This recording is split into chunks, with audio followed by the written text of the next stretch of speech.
Oh, they got the music and everything. You can tell it's gonna be good.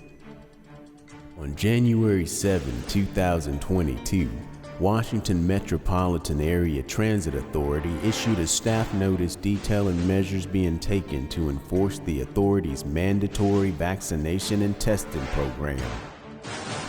Within the notice, WMATA names a minority group of individuals who object to vaccinations and routine testings as the reason for the policy change that directly impacts the majority who are fully vaccinated. The policy states, yet to date, about 1,500 employees remain unvaccinated, and a little more than 200 have not complied with the vaccine or weekly testing requirement. WMATA finds the failure of this group of employees who have never tested to be significant violation of the intent of the COVID-19 vaccination and testing policy. This level of failure serves as the basis to update our COVID-19 protocols. No different than the era of slavery, segregation, or Jim Crow in the North or South, do we find ourselves today facing a new age where our leaders have found yet another means of dividing the populace to continue their game, with them as our central theme. The haves and the have-nots of today are the vaccinated and the unvaccinated, respectively. Welcome to the New World Order. After reading the document, several questions become apparent. First, let's consider one thing. Failure of a minority group to comply with medical orders from an employer results in consequences to the majority group distributed in a company-wide notice. Oh no, he's gotta be kidding. You said No, that don't even sound right.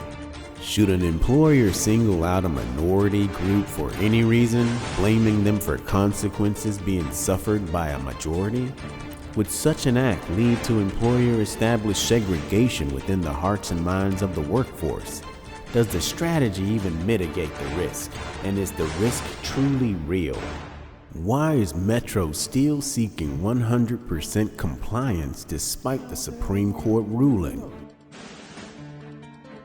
By the time the staff notice was published on January 7, 2022, we had already become aware that the Omicron variant was not as deadly as others. Why is its mere presence and not its severity causing Metro to demand boosters? If the vaccine is what Metro claims to believe is the best way to protect employees, families, and customers, why are so many shots required to gain that protection? Do I have a right or the wisdom to keep myself and others safe? Should there be routine booster shots in case the vaccinated have been exposed to the unvaccinated in any setting, whether at home, work, or in public?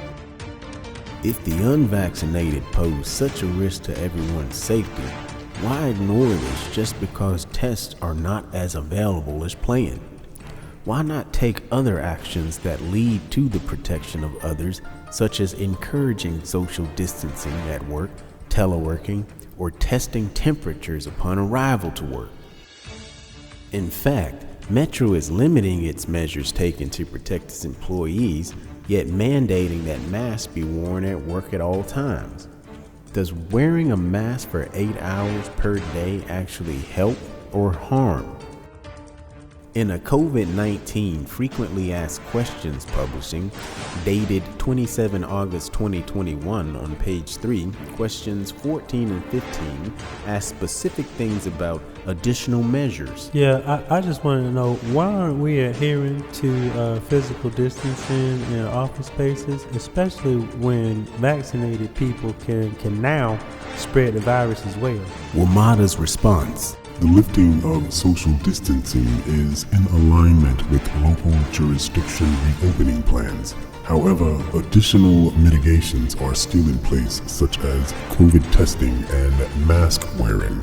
Yes, I'd like to know whether or not Metro will take temperatures of employees before they can enter into the building. WMATA's response. No. Metro will, however, require boosters at will and routine testing at will, and upon your refusal, you will be processed for termination unless you submit to the will of management. If you do comply, while at work, you must remain with your nose and mouth covered all day, whether vaccinated once, twice, or 3 times or more in the name of safety. If you work from home full time and are not vaccinated at Metro, you will be required to test negatively before logging into the network via VPN, all in the name of safety. By now, it should be apparent that our leaders at all levels, whether corporate leaders or politicians, have all lost their minds. It's time to unite against these people. Boycott WMATA for what they're doing. Send a message to their leaders and to the rest of the world. We ain't taking this shit.